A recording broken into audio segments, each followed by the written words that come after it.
We think of fierce, historic team rivalries as the breeding ground for individual sports feuds. But even a weak rivalry can create enough friction to send two people spiraling into a war of their own. The Knicks and Nets have always been neighbors, but their conflict has underperformed its promise. The teams have seldom been good at the same time, and the rare occasions they've met in the playoffs haven't been competitive.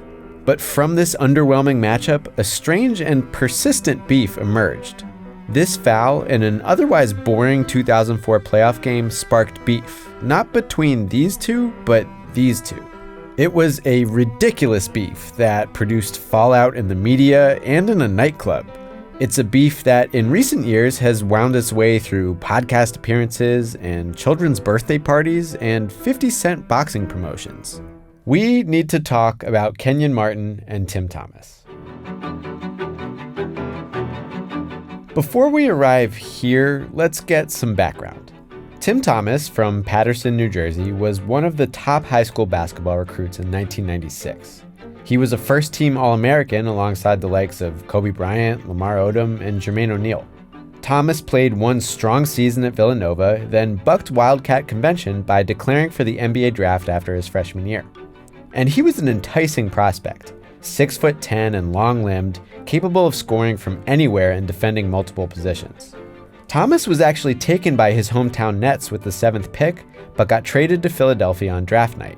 He went on to a solid enough NBA career that still kinda disappointed. Ray Allen once said his Bucks teammate could be the best player in the league if he wanted to, but Thomas never fully realized his all-star potential.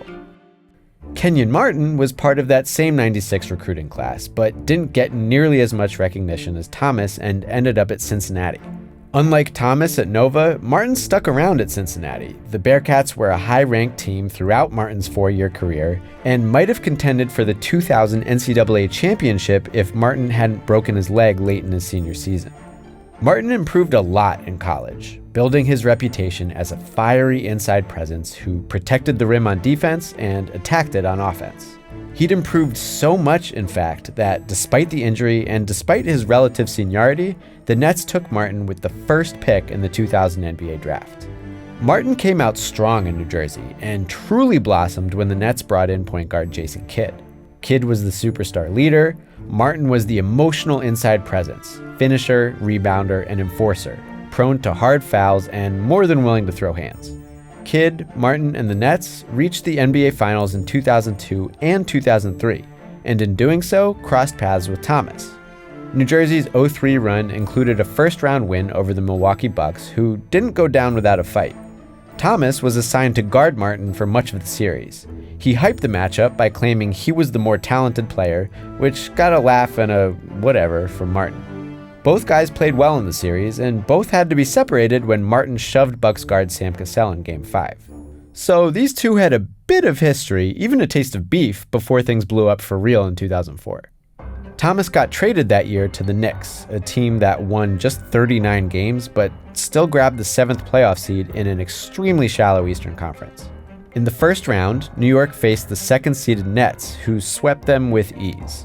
It was a boring series and a depressing one for Knicks fans growing accustomed to the doldrums. I actually had tickets to Game 4 of that series and just didn't use them. And you know what? I stand by that decision. But yeah, late in the Nets' blowout Game 1 victory, Thomas blew by Martin, only to run into a flagrant foul from New Jersey center Jason Collins. Thomas was pretty shaken up and left the arena on a stretcher. He missed the rest of the series because of a bruised back. But his mouth was still healthy. When he got out of the hospital, Thomas told reporters he hoped to return to the doomed series simply so he could hit somebody. When, I guess, a reporter said an enforcer like Martin might not take kindly to people getting hit, Thomas responded. For the simple fact that he's fugazi. I mean, all the fake tough guy role, I hate it. I just think he's fugazi all around. Fugazi. To emphasize that Kenyon was a fake tough guy, Tim borrowed slang straight out of The Sopranos or that scene in Donnie Brasco where Al Pacino and Johnny Depp are looking at some fake diamonds. That's a fugazi? How do you know it's a fugazi? You looked at it for 2 seconds. Well, it's a fake. But yeah, I know what a fugazi is. In response, Martin pulled an "I know you are, but what am I?" mentioned that Thomas had asked to play him in a celebrity game before, and called Thomas a career underachiever. Martin deemed it hilarious that Thomas was spending so much time thinking about him. He then took the back page of the Daily News issue featuring Thomas's quotes and taped it to his practice jersey, an invention Martin liked so much that he had it printed into an actual t-shirt. And if it ever came to a fight, Martin liked his chances. Thomas never really got to respond. He didn't return to the court for the rest of the series, while Martin helped carry New Jersey to 3 more wins. Kmart got the sweep and the last word. And the on-court feud wouldn't carry over the offseason. In October, Thomas said he'd seen Martin a few times during the summer, and if they were going to fight, he'd rather do it in the ring than on the court. Martin had joined Denver over the summer, and when the Nuggets played the Knicks, nothing happened between the two. Thomas promised his family he wouldn't do anything. Martin said he was a grown man and didn't have time to continue the beef. And they crossed paths throughout the rest of their careers without incident. Thomas played his final season in 2010, Martin in 2015. The beef seemed to have faded. But then, a recently retired Martin went on Adrian Wojnarowski's podcast, and Woj got him talking about Thomas, and remember that Thomas quote about him and Martin running into each other in the summer of '04? Well, Kenyon went into some detail about that. Where'd you see him? He come to a club in Dallas. People I'm with, my friends, know of the situation, so word get out around the club, who he is and what's going on. So the DJ played every possible song to get people going. It's about to get ugly. So the lady that was hosting the club, the party that night, she go to him and tell him, listen, I need you to leave. He trying to go out the front. She said, no. She took him down the service elevator. So to recap Martin's version of the '04 meeting, Tim showed up at a club in Dallas. Kenyon rallied his friends and acquaintances to make clear Tim wasn't welcome. Then the host of the event stepped in and escorted Tim out a back door before any violence could erupt. But Martin suggested, just like he did when the beef started, that he'd win any fight between the two of them. So I told him, you lock me and him in a room together and see who come out. Thomas heard this podcast episode and responded in a media appearance of his own on Scoop B Radio. He says he first confronted Martin at a nightclub in New York. I was tempting him to at least attempt to fight me by mushing him in his face.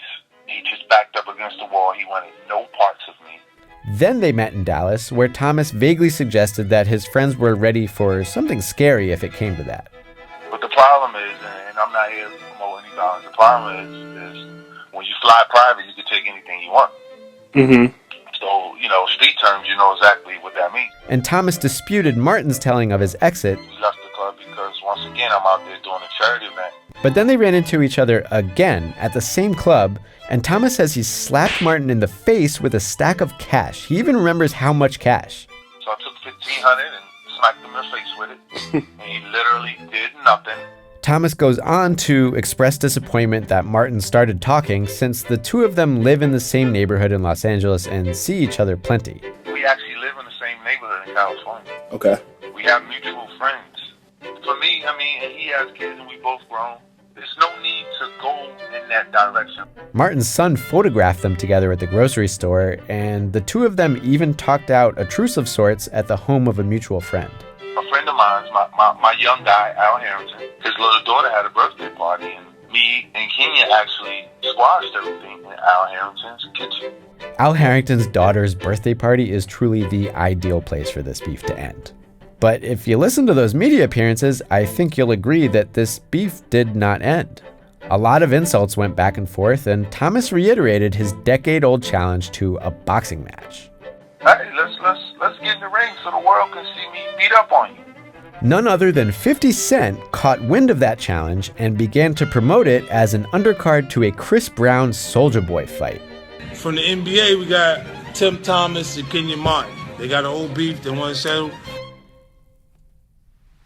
For better or worse, Martin, now part of the Big Three League, refused the bout, saying he was a grown man unwilling to participate in the circus. And that is where things stand. Tim Thomas and Kenyon Martin had an exciting playoff battle, and then a pretty unexciting one that generated a supremely stupid war of words, which in turn sparked a tense summer. Things went dormant for a while, but the beef has re-entered the spotlight somewhat in recent years, with decade-old details emerging and all kinds of strange characters involved. Maybe things will remain quietly tense forever. Maybe Thomas and Martin will finally have that boxing match someday. Maybe they can just squash the whole thing and be friends. They're neighbors after all, and kids' birthday parties are going to be way more fun if everyone can just get along. Thanks for watching Beef History. If you want to learn more about what happened to the Nets after they lost Kenyon Martin, here's an episode of Collapse. Or you can just watch more Beef History.